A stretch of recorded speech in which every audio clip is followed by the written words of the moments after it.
అది 1961వ సంవత్సరం.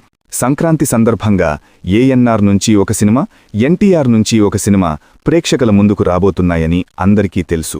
కాని వారం రోజుల తేడాతో 2 సినిమాలు వస్తాయని అందరూ ఊహించారు. కాని ఎన్టీఆర్ కూడా అలాగే అన్నట్లుగా, బ్రదర్, మీ సినిమాని ఎప్పుడు విడుదల చేద్దామని అనుకుంటున్నారు? దానికి వారం రోజుల ముందు మా సినిమాను విడుదల చేస్తాం.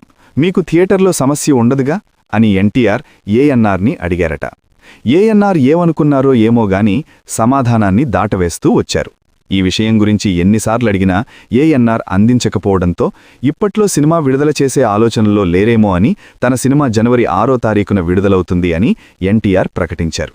ఎన్టీఆర్ ప్రకటన వచ్చిన వెంటనే ఒక్కరోజు తేడాతో జనవరి 7వ తారీఖున మా సినిమా కూడా వస్తుంది అని ఏఎన్నార్ కూడా ప్రకటన చేశారట. ఈ వీడియోలో మరిన్ని వివరాలు తెలుసుకోవాలంటే పూర్తి వీడియో కోసం క్రింద వీడియో బటన్ లేక ఛానల్ సింబల్పై క్లిక్ చేయండి. ధన్యవాదాలు.